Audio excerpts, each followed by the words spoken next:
लिए मेरे साथ मलाकी नबी का सहीफा, उसका पहला बाब और उसकी पहली 8 आयात आज सुबह मैं आपके लिए तिलावत करना चाहता हूं, पढ़ना चाहता हूं। बगौर खुदा का कलाम सुनिए। मलाकी नबी का सहीफा, उसका पहला बाब, पहली आयत से। और आज सुबह मेरे मैसेज का टाइटल जो है, उन्वान जो है वो है, अगर मैं बाप हूं तो मेरा डर कहां, और अगर मैं आका हूं तो मेरा खौफ कहां। If I am the father, where is my honour, and if I am a master lord, where is my reverence. आइए कलाम मुकद्दस पढ़ें। खुदावंद की तरफ से मलाकी की मारिफत, इस्राइल के लिए बारे नबूवत। कलाम किसका है? यहोवा का। मलाकी एक मीडियम है, एक वसीला है पैगाम पहुंचाने के लिए। खुदावंद की तरफ से मलाकी की मारिफत, इस्राइल के लिए बारे नबूवत। खुदावंद फरमाता है, मैंने तुमसे मोहब्बत रखी, तो भी तुम कहते हो कि तूने किस बात में हमसे मोहब्बत जाहिर की। खुदावंद फरमाता है, क्या ईसाऊ याकूब का भाई ना था? लेकिन मैंने याकूब से मोहब्बत रखी और ईसाऊ से अदावत रखी और उसके पहाड़ों को वीरान किया और उसकी मिरास बियाबान के गीदड़ों को दी।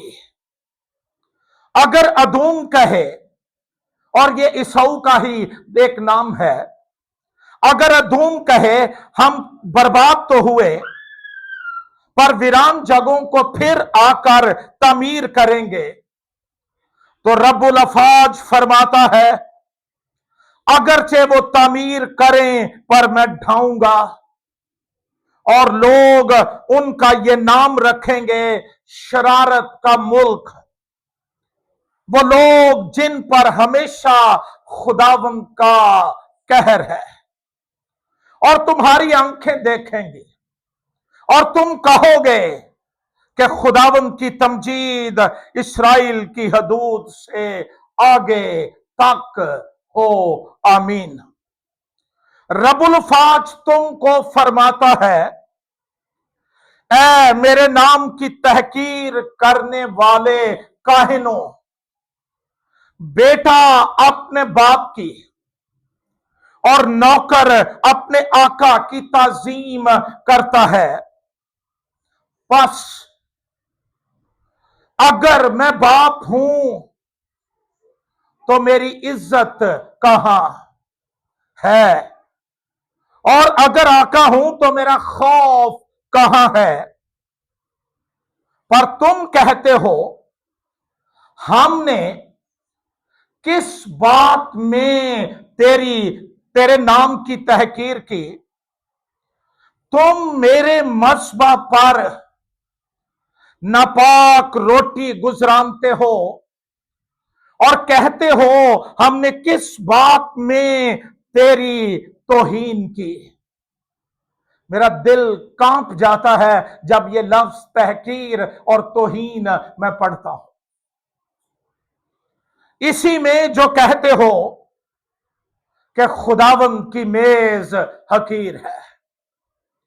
जब तुम अंधे की कुर्बानी करते हो तो कुछ बुराई नहीं, और जब लंगड़े और बीमार को गुजरानते हो तो कुछ नुकसान नहीं। अब यही अपने हाकिम की नजर कर, क्या वो तुझसे खुश होगा और तू उसका मंजूर नजर होगा? रब्बुल अफाज फरमाता है। खुदावंद के जिंदगी बख्श कलाम के पढ़े और सुने जाने पर खुदावंद की बरकत हो, आमीन। मलाकी नबी के सहीफा की बाबत अहद अतीक का एक स्कॉलर कहता है, मलाकी नबी का सहीफा ढलती शाम की मानिंद है, जो तवील दिन को इख्तिताम तक पहुंचा देती है। वो शफ के सुबह भी है जो एक शानदार दिन राहिम में वूम में लिए नमूदार होती है। मलाकी नबी की किताब अहद अतीक या पुराने अहदनामे या अहदुल कदीम की आखिरी किताब है, और ये दोनों अहदनामों के अंदर दरमियान में एक पुल की, एक ब्रिज की सी हैसियत रखती है। इस किताब को ये एजाज हासिल है कि ये यूहन्ना बपतिस्मा देने वाले और खुदावंद यीशु मसीह से मुतल्लिक नबूवत पर मुश्तमिल है।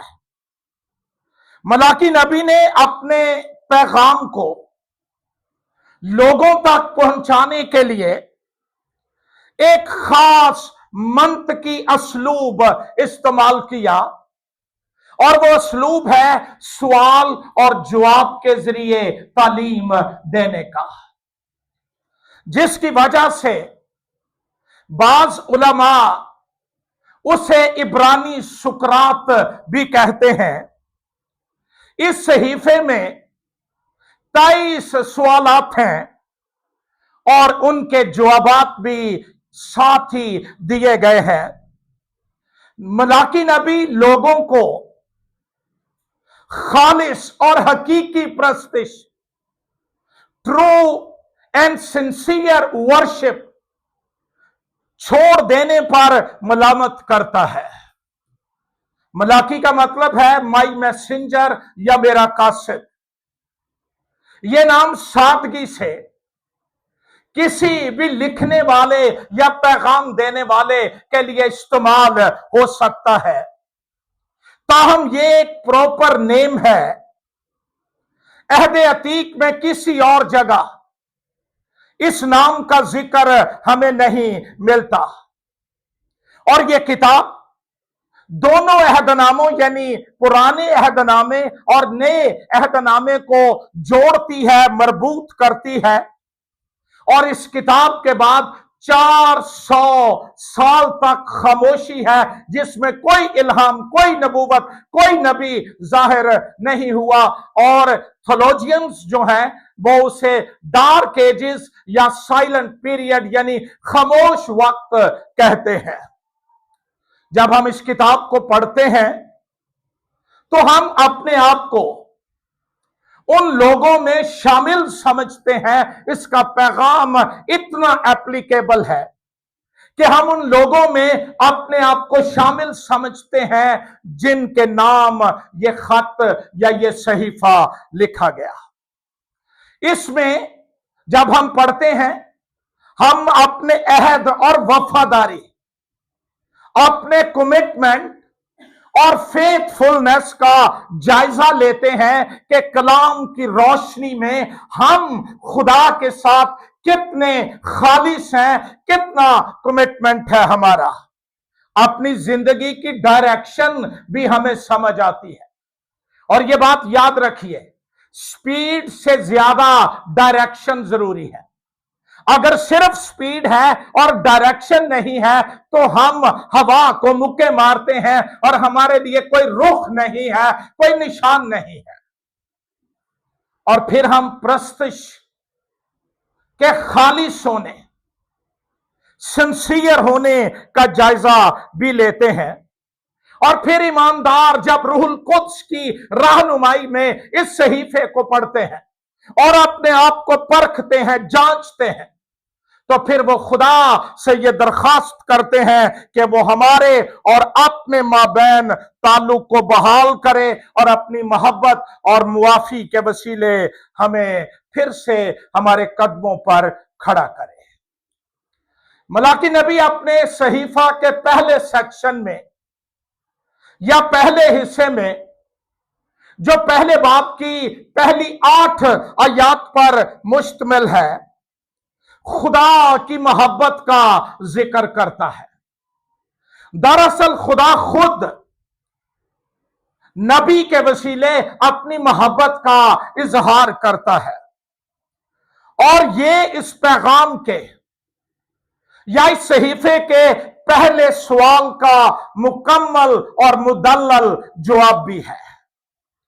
पहले बाब की दूसरी आयत अगर आप देखें तो वहां लिखा है, खुदावंद फरमाता है मैंने तुमसे मोहब्बत रखी। और रिस्पॉन्ड क्या है लोगों का, रद्द अमल क्या है लोगों का? ये अहद के लोग थे, चुनी हुई कौम थी। इन्होंने बहरे कुलजम में बपतिस्मा लिया, इन्होंने मौजज़ात देखे, इन्होंने कोहे सीना पर जलाल देखा, इन्होंने मन खाया, इन्होंने पानी पिया चट्टान से। उसके बावजूद रद्द अमल यह है, तो भी तुम कहते हो तूने किस बात में हमसे मोहब्बत जाहिर की। लोगों के अंदर जो गुमान था, उनका बातिन इस बात से भरा हुआ था, खुदा ने किस बात में हमसे मोहब्बत जाहिर की है। और नए अहदनामे के ईमानदारों, ये रवैया कहीं ना कहीं आज नए अहद के ईमानदारों के अंदर भी मौजूद है। खुदावंद उसका जवाब देता है खुद, और जवाब यह है, क्या ईसाऊ याकूब का भाई ना था?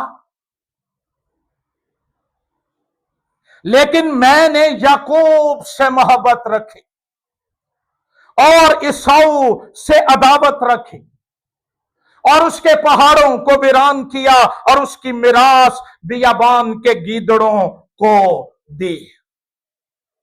जब हम पैदाइश की किताब के 25वें बाब से 27वें अबवाब तक का मोहतात मुताला करते हैं तो वहां पर हमें इन दोनों भाइयों का जिक्र मिलता है, लेकिन कहीं पर भी हमें यह ना तासुर मिलता है, ना इफेक्ट मिलता है कि खुदा ने अदूम से नफरत की हो।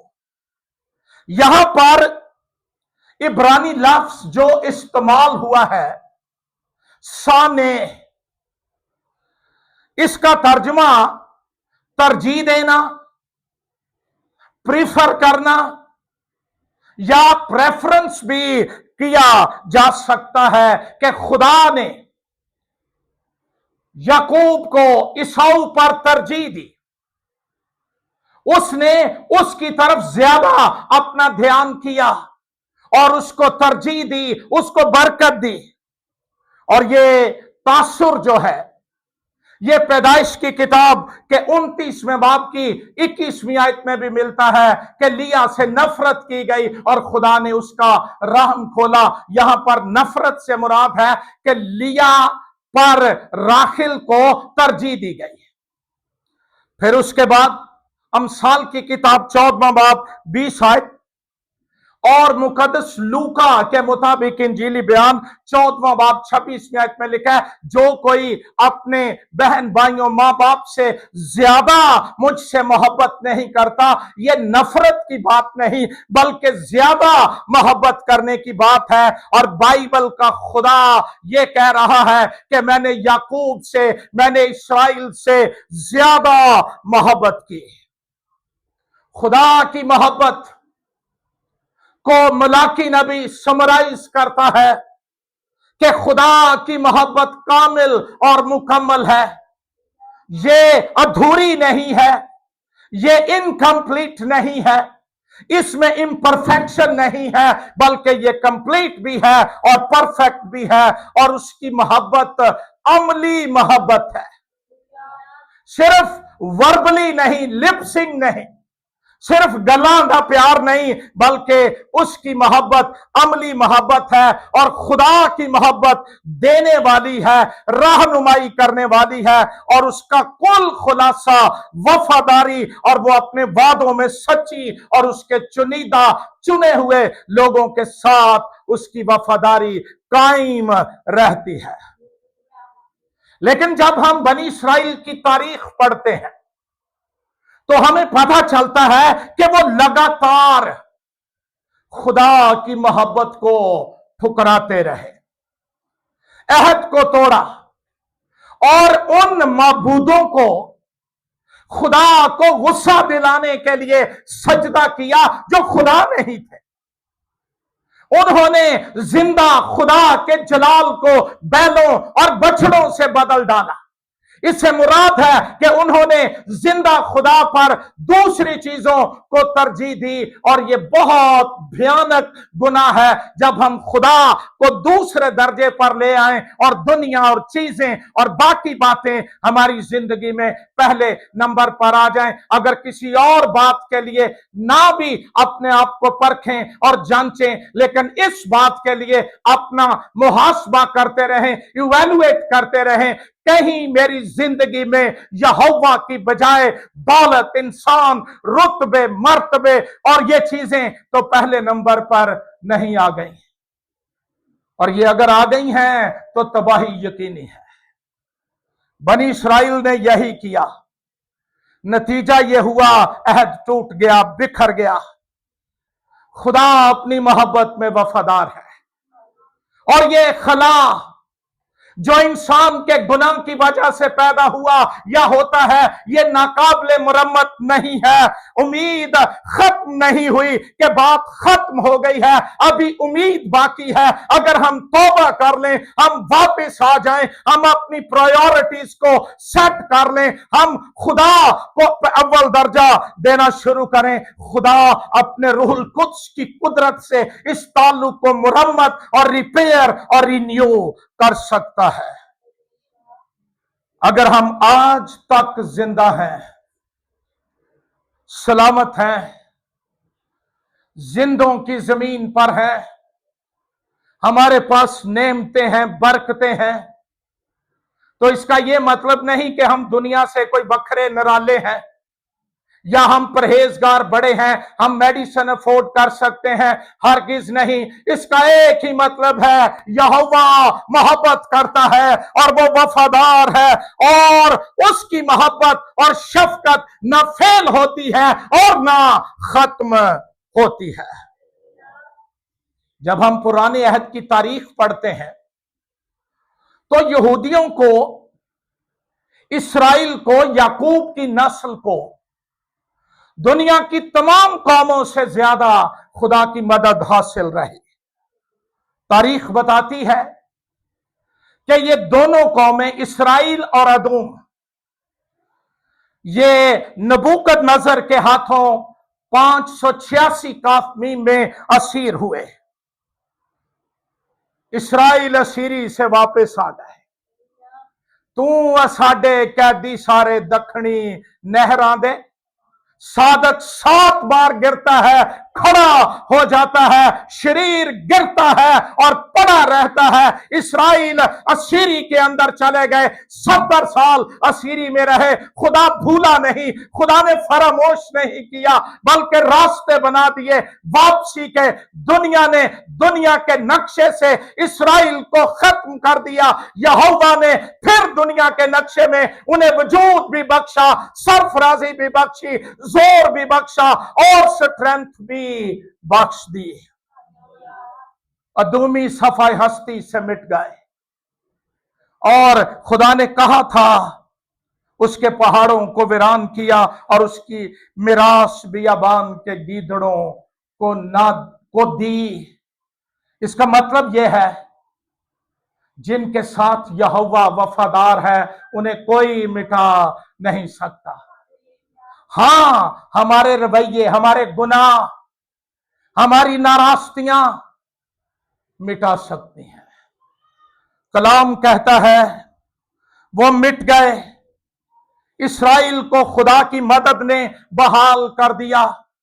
मेरे भाइयों, मेरी बहनों, आज सुबह का पहला पैगाम यह है, आपका खुदा आपसे मोहब्बत करता है।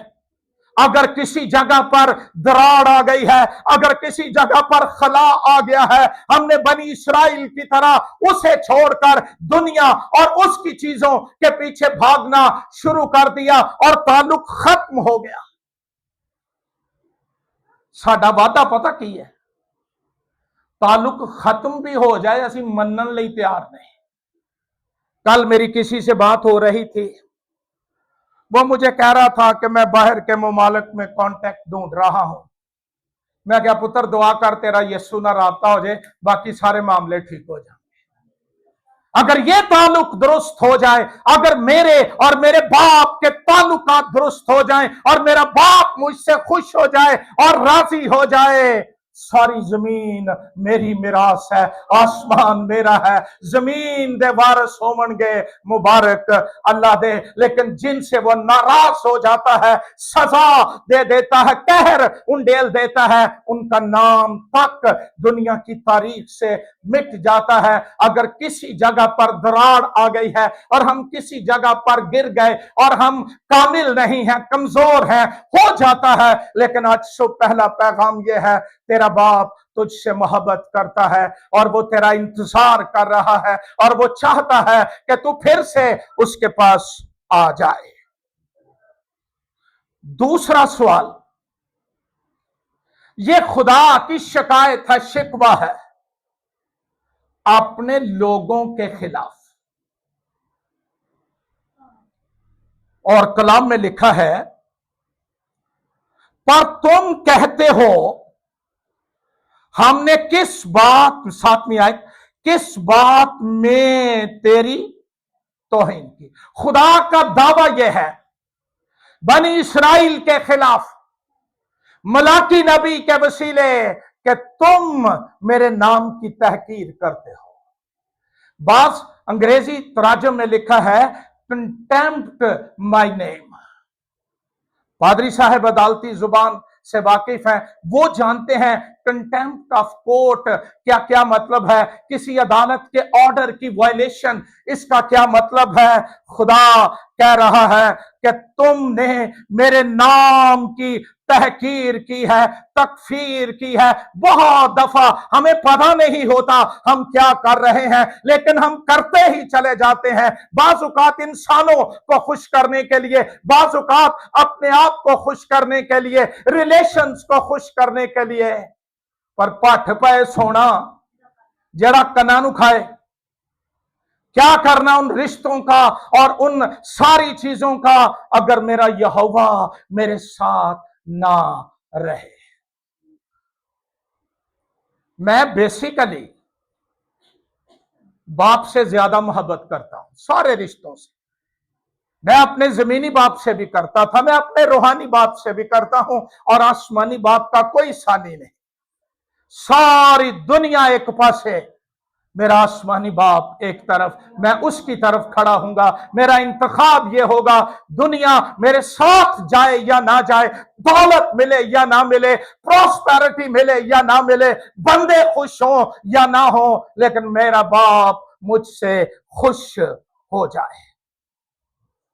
और जब हम इस सारे बयान को पढ़ते हैं 6ठी आयत से 8वीं आयत तक, तो एक बात जो खौफनाक, खतरनाक सामने आती है। केयरलेस वर्शिप ब्रिंग्स कर्स। लापरवाही, बेतुजोही, गैर मोहतात रवैये से की गई इबादत और प्रस्तश, ये लानत लाने का सबब बन जाती है। हम अक्सर ये ऐलान सुनते हैं गिरजे के मीनारों से, तू मेरी इबादत करना तब मैं तेरी रोटी और पानी पर अफसोस यह है कि ऐलान करने वालों को पता ही नहीं कि इबादत क्या होती है। उनके नजदीक सिर्फ गिरजे आ जाओ तो मांगे मार लो तो बस ठीक है। लेकिन काश हम इसके मानों पर गौर करें। इबादत लफ्ज अबद से है, जिसका मतलब है नौकर, गुलाम, अबदिया, यहोवा का खादिम, यहोवा का गुलाम, मोहर लग गई उस पर। इबादत सिर्फ ये नहीं कि मैं 8 दिन के बाद, या कई ऐसे सूरमा भी हैं जोड़े सिर्फ पहले संडे आते, मैं इबादत कर लूं ते जाके ते चंगेर थोल के रोटियां गिननियां शुरू कर दा, उन्हें क्या ही तेरी रोटी पानी पर बरकत दूंगा। नहीं, ये उसकी खिदमत है, प्रैक्टिकली उसे सर्व करना। जिस तरह एक गुलाम अपने आका, अपने मालिक की खुशनुदी के लिए बहुत कुछ करता है, मेरा मालिक खुश हो जाए, इसी तरह एक ईमानदार आसमानी बाप की खुशी के लिए अपनी जिंदगी कुर्बान कर देने के लिए तैयार हो। यह सिर्फ पैसों की बात नहीं है और यह सिर्फ चीजों की बात नहीं, मेरी जिंदगी उस पर 1000 बार निसार, क्योंकि उसने मुझे बनाया है और वो मुझे तख्लीक करने वाला है और वो मेरा मालिक और मेरा आका है। यहां पर यहोवा पूछता है, और ये हम में से हर एक के साथ सवाल है। हम बड़ा फख्र महसूस करते हैं और हमें करना चाहिए। हम दुनिया में अनोखे लोग हैं, हम दुनिया में निराले लोग हैं। दुनिया के पास खुदा के बड़े नाम हैं, बाप नहीं। हम आगाज ही यहां से करते हैं, तो सोचो जिन्हां दा शुरू इत्थे है उन्हां दा खत्म कित्थे होएगा। ऐ हमारे बाप, अब्बा,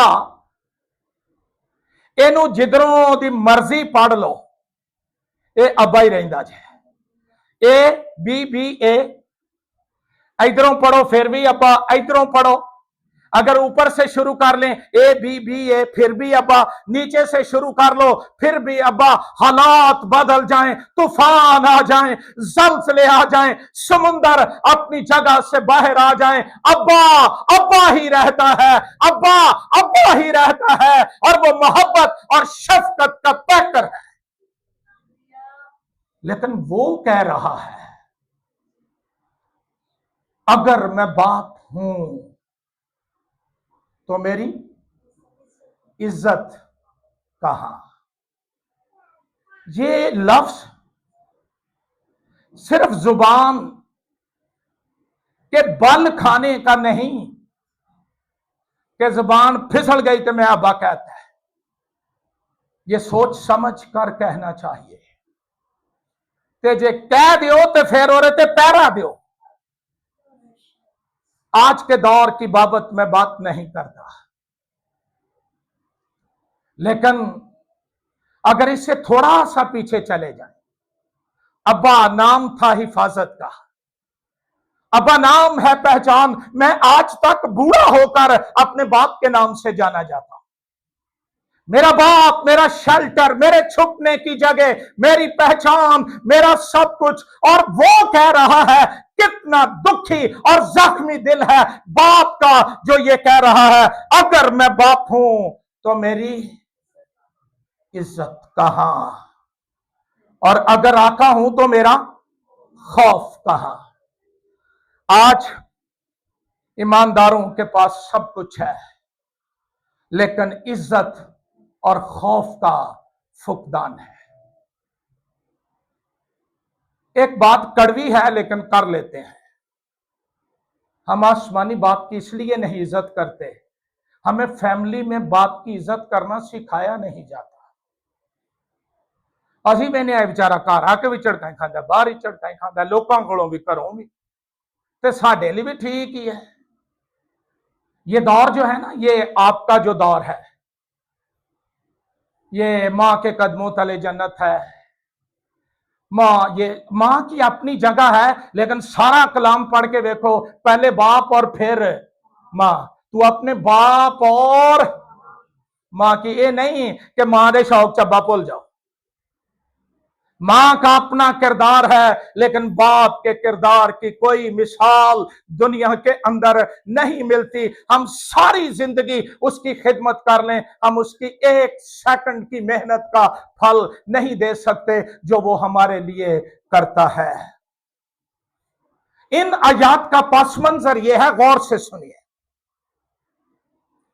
536 काफ मीम में एक बकिया असीरी से वापस आया। हजी और जिक्रिया की क़ियादत में उन्होंने हैकल को असर नौ तामीर किया।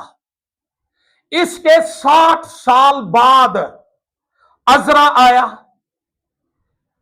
हम जब बाइबल पढ़ते हैं तो हम सोचते हैं कि सीक्वेंस च उते थले सारे वाकयात होंगे गए, लेकिन इनमें सदियों और सालों का डिस्टेंस है। 60 साल के बाद अजरा आया और कौम की दोबारा बहाली में मदद की।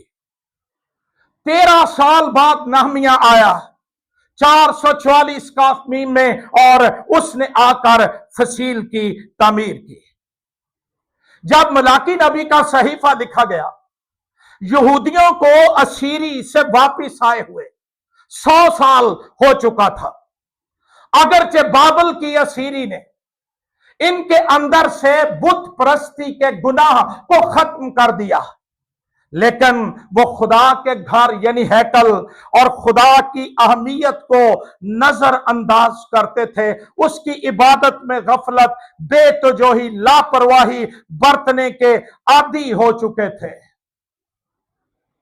आज सुबह अपने आप से पूछिए, क्या यहोवा की प्रस्तिश मेरे लिए अहम है या दुनिया के काम मेरे लिए अहम है? अगर यहोवा अहम हो तो हमारे गिरजों की यह हालत ना हो। एक एक दो बंदा हमने घर से रखा है और बाकी छुट्टी है, और ये यहोवा की अहमियत है हमारी जिंदगी में। काहिन अपनी जिम्मेदारियों से लापरवाह, रूहानी तौर पर ज़वाल पजीर हो चुके थे। जो आता ये कुर्बान कर देते थे। इसलिए यहोवा कह रहा है, मैं उसके दिल के दर्द को अपने दिल पर लेता और महसूस करता हूं। जब बाप ये कहने पर और ये आका कहने पर मजबूर हो जाए, अगर मैं बाप हूं तो मेरी इज्जत कहां? किसी शख्स ने लिखा, घर के दरवाजे के बाहर बाप की जूती भी तहफ्फुज का निशान है। और यहोवा की बाबत सोचो, वो कहता है, सो तेरे उत्ते कदी भी ना तपाली तेरे डेरे विच कदी ना जावेगी। ये उसकी हिफाजत, ये उसकी पनाह। और आज वो कह रहा है, तुम मेरे नाम की तहकीर करते हो। काश तुम में कोई ऐसा होता। पहले बाप की 10वीं आयत पढ़ रहा हूं, जो दरवाजे बंद करता और तुम मेरे मस्बा पर अब्स आग ना जलाते। रब्बुल अफाज फरमाता है, मैं तुमसे खुश नहीं और तुम्हारे हाथ का हदिया हरगिज कबूल न करूंगा। वजह यह थी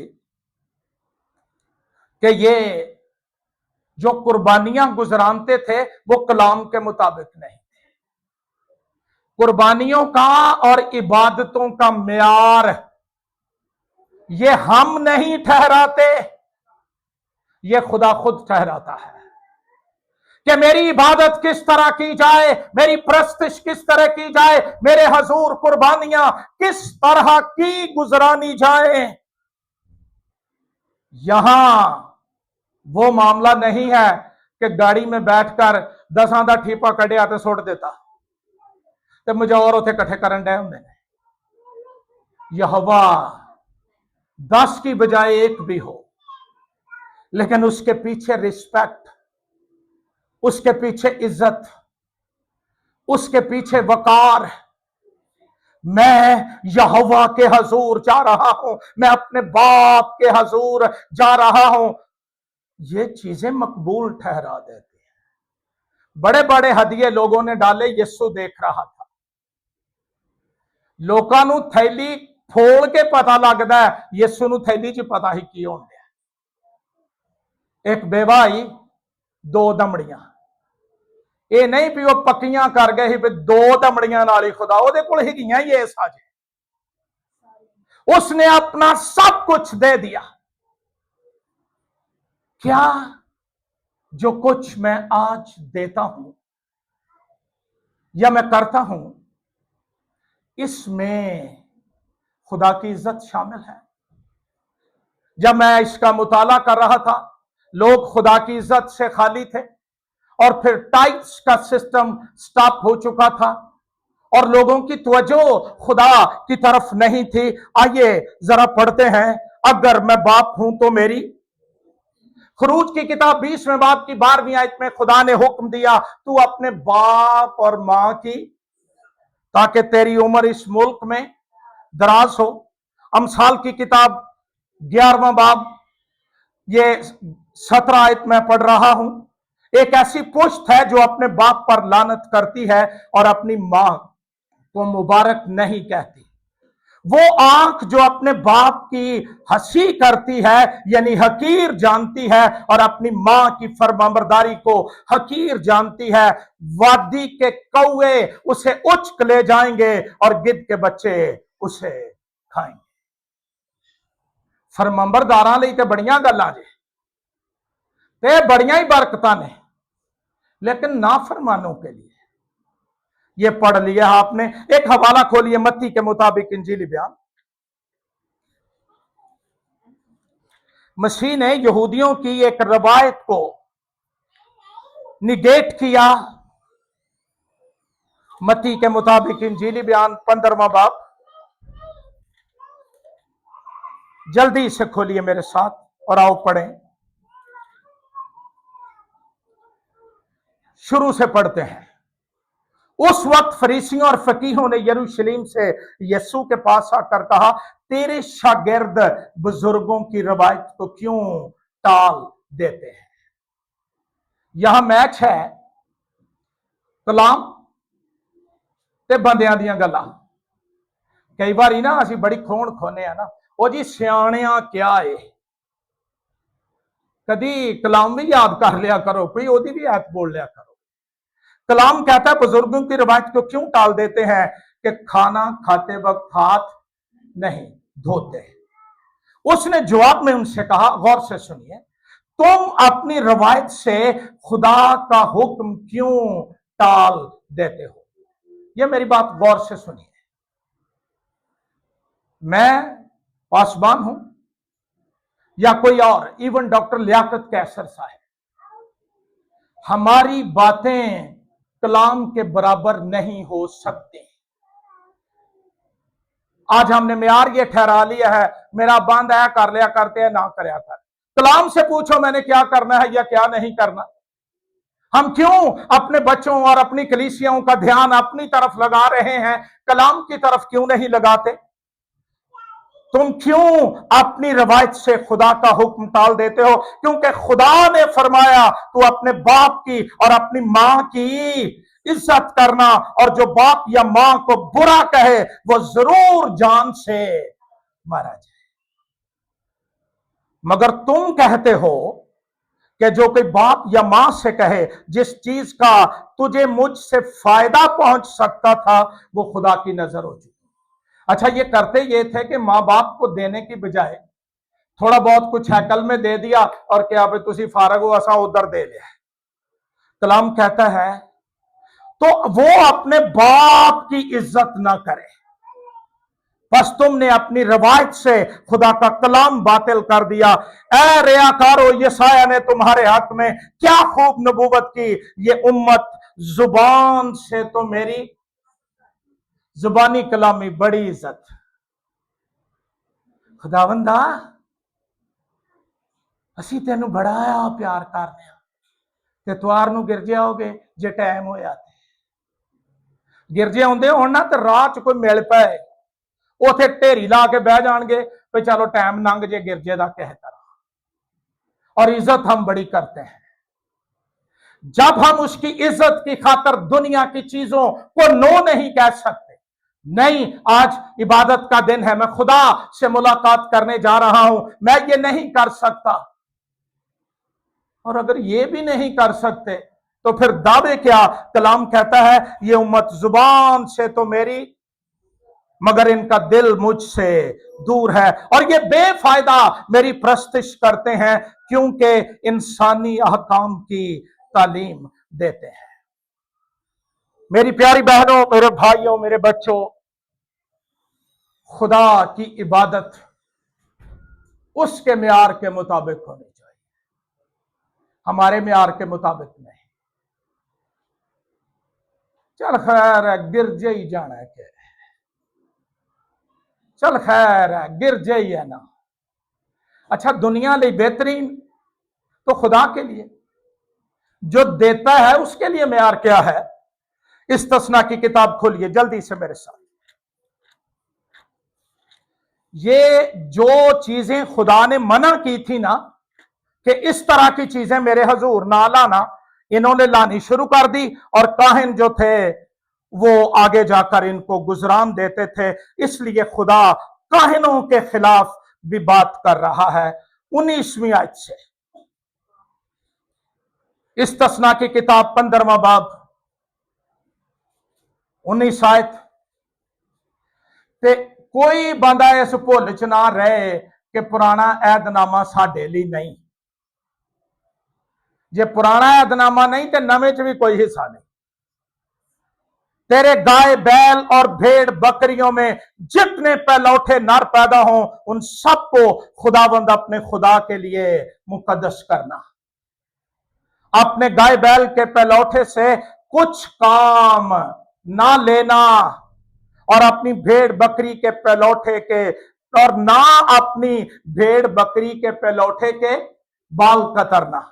जेड़ी शै खुदा दिया ओदा फायदा भी खुदा ने, तू उसे अपने घराने समेत खुदावंद अपने खुदा के हजूर उसी जगह जिसे खुदावंद ने चुन लिया साल बसाल खाया करना। और अगर उसमें कोई नक्स हो, मसलन वो लंगड़ा या अंधा हो या उसमें कोई बुरा ऐब हो, तो खुदावंद अपने खुदा के लिए उसकी कुर्बानी ना गुजराना। खुदा ने ऐबदार कुर्बानियां लेने से इनकार कर दिया। आज हमारा रवैया दुआ में बैठना है, पांव के नाखन को खुरचते रहते हैं। जिवें अमरीका वाले दसिया भी इथों तेल निकलना ही तो दुआ च ही कढ़ना ही। सर खुजाते रहना, और अब्बाइयां आते रहना, अब्बासियां।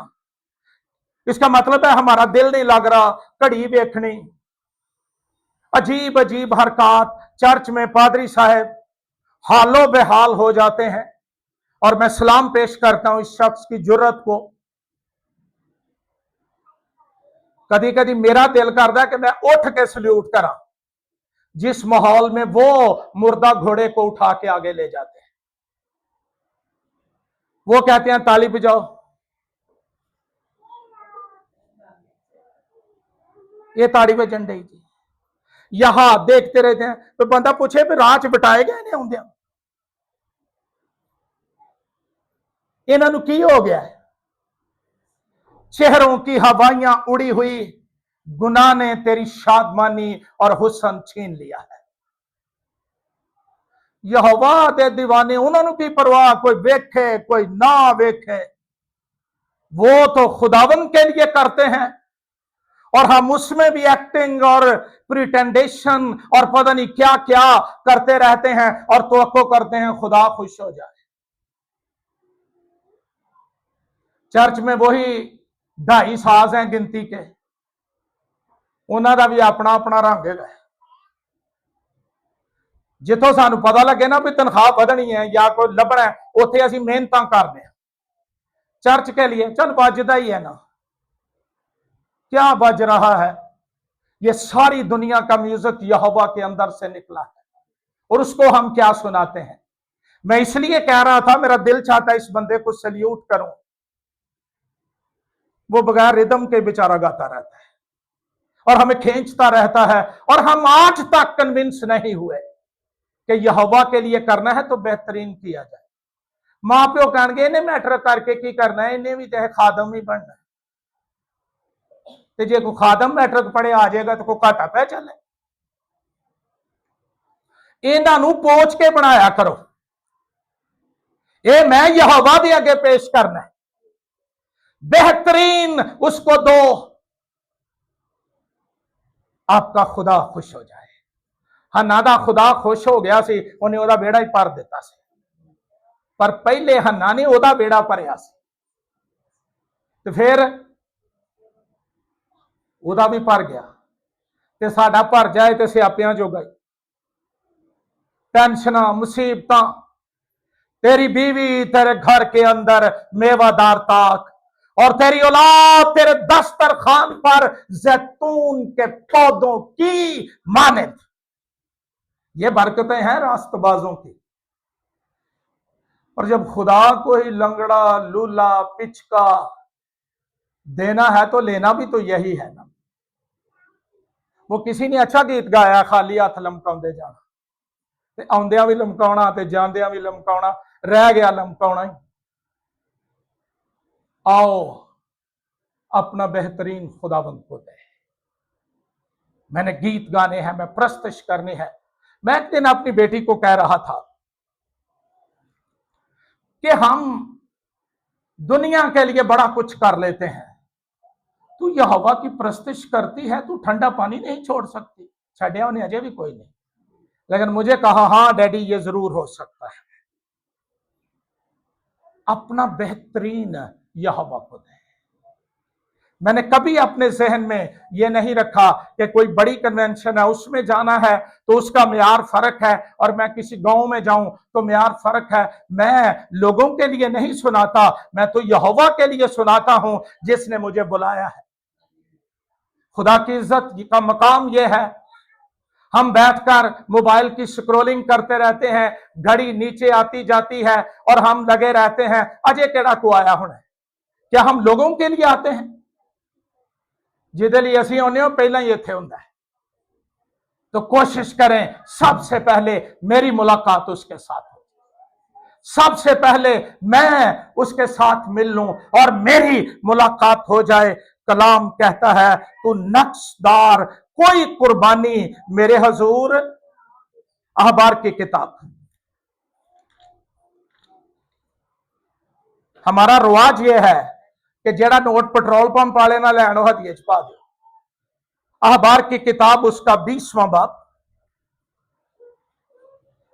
अब चर्चिज में तरबियत या बाप होने की तो कोई बात ही नहीं। यहां पर किसी को आप कहें ना कि बेटा उठ के थोड़ा आगे हो जा, उठ के टुर जाता है। वो 3 महीने बाद पारी साहब सलाम ही नहीं करता, तेरी जरूरत हुई तो मैनू कहता है। भाई हम यहां पर इसी काम के लिए हैं, असा को सारा हफ्ता मनियारी तो नहीं ना बेचनी। हम दुआएं करते हैं और आपके लिए कलाम मांगते हैं और आपकी तरबियत करना चाहते हैं, और हमको एक ऐसी जलाल वाली कलीसिया बनाकर बाप के सामने पेश करना चाहते हैं जिसके बदन में कोई दाग जुरी और धब्बा ना हो। 17 आयत से पढ़ रहा हूं।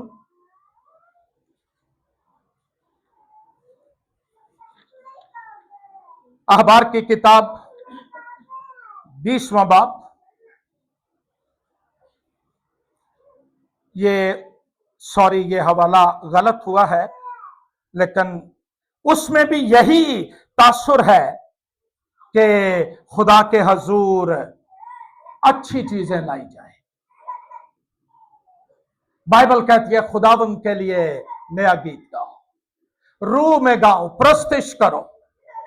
गुनाह की हालत में तारीकी बदी अंदर रखकर, आज तो उन कुर्बानियों का दौर नहीं जो बनी इसराइल गुजराते थे, लेकिन बाइबल आज की कुर्बानियों का जिक्र भी करती है। इब्रानियों के नाम खत खोलिए 13वां बाब। इब्रानियों के नाम खत 13वां बाब, जल्दी से खोलिए।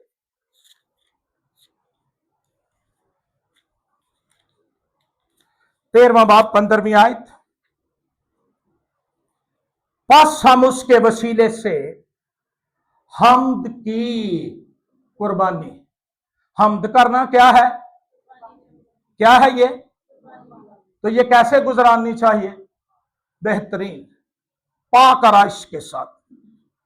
बस हम उसके वसीले से हम की कुर्बानी यानी उन होंठों का फल जो उसके नाम का। तो फिर ये कुर्बानी किनको गुजरानी चाहिए? जो उसके नाम का इकरार करते हैं खुदा के लिए। आगे क्या लिखा है जरा पढ़ो। हर वक्त चढ़ाया करें और भलाई और सखावत करना ना भूलो, इसलिए कि खुदा ऐसी कुर्बानियों से खुश होता है। और बाइबल तो यह तासुर भी देती है कि डरते और कांपते हुए उसके हजूर आओ।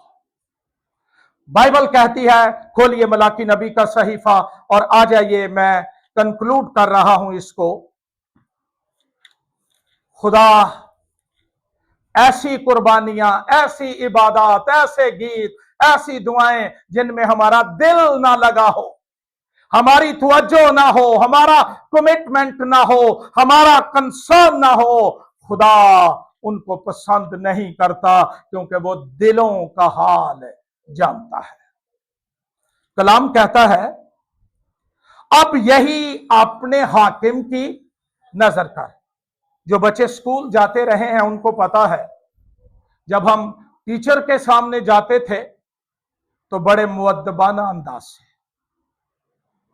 पादरी साहब जानते हैं, कोर्ट में, वो सिविल कोर्ट हो, सेशन कोर्ट हो, हाई कोर्ट हो, कोई भी हो, बड़े से बड़ा वकील जाने से पहले एक दफा अपने आप को देखता है, बटन बंद है, सब ठीक है, यूनिफॉर्म ठीक है, और फिर वो जाकर खड़े होते हैं और मी लॉर्ड करते हैं। अगर वो वकील जज से ज्यादा भी पढ़ा हो, लेकिन वैल्यू तो उस ओहदे की है जो गवर्नमेंट ने दिया है। और हम खुदावंदों के खुदावंद के पास जाते हैं और बादशाहों के बादशाह के सामने जाते हैं और नालायक और नक्शदार कुर्बानियां और बदी और कड़वाहट और शरारत और गॉसिपिंग अपने अंदर लिए हुए, क्या इससे खुदावंद खुश हो जाता है? हरगिज नहीं। फिलिपियों के खत का मुसन्निफ कहता है, डरते और कांपते हुए अपनी निजात का काम किए जाओ। बस अगर मैं बाप हूं तो मेरी कोई देखे या ना देखे, इज्जत मेरी नीयत के अंदर, मेरे रवैये के अंदर, मेरे एक्ट के अंदर, मैं दुआ के लिए कैसे आता हूं, इतवार की इबादत के लिए क्या शौक मेरे अंदर होता है, खुशी होती है, एक्साइटमेंट होती है। और जब मैं पर्सनल प्रेयर के लिए जाता हूं तब मेरे अंदर क्या शौक होता है।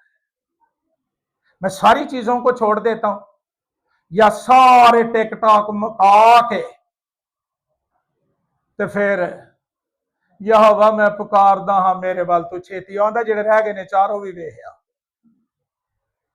और हम ईमानदार और पता नहीं क्या क्या अपने आप को समझे बैठे हैं। यहोवा का वक्त हो जाए, दुनिया का बादशाह भी एक तरफ हो, उसको कहो मैं बादशाहों के बादशाह के पास जा रहा हूं और मैं उसकी इबादत करूंगा और मैं उससे बात करना चाहूंगा। मेरे एक्ट से ज्यादा, मेरे काम से ज्यादा खुदा मेरी नीयत को देखता। ते जे हफ्ते नूं नीयत ही करके सौना भी 11 बजे टुर जाएंगे, 10 बजे तक सौने आ, तो हार गए। इज्जत यह है। डॉक्टर बिली ग्राहम एक दफा इंग्लैंड में कलाम सुनाने गए। मलका बरतानिया ने उन्हें अपने पैलेस में बुलाया। वो 10 मिनट पहले चला गया और जो दरबान था, गेटकीपर था, उसने अंदर क्वीन को बताया कि डॉक्टर बिली ग्राहम आया। उसने कहा इससे पूछो ये 10 मिनट पहले क्यों आ गया। उसने कहा मलका से कहो मैं तेरी दावत के ऑनर में 10 मिनट पहले आया। बजाय इसके कि हम ऊपर करके आए, हम पीछे रख कर आ जाएं कि चलो चल के दुआ करने, चलो यहोवा से बातें करते हैं। कलाम कहता है, मैं आज इस बात पर इख्तिताम करता हूं, आओ बाप की इज्जत करना सीखें। सिर्फ बाप बाप काफी नहीं, ये कट भी हो जाए तो कोई बात नहीं, लेकिन रिस्पेक्ट, इज्जत, रेवरेंस ये पहले नंबर पर हो। खुदावंद मुझे और आपको ये करने की तौफीक दे। आइए अपने सर झुकाइए।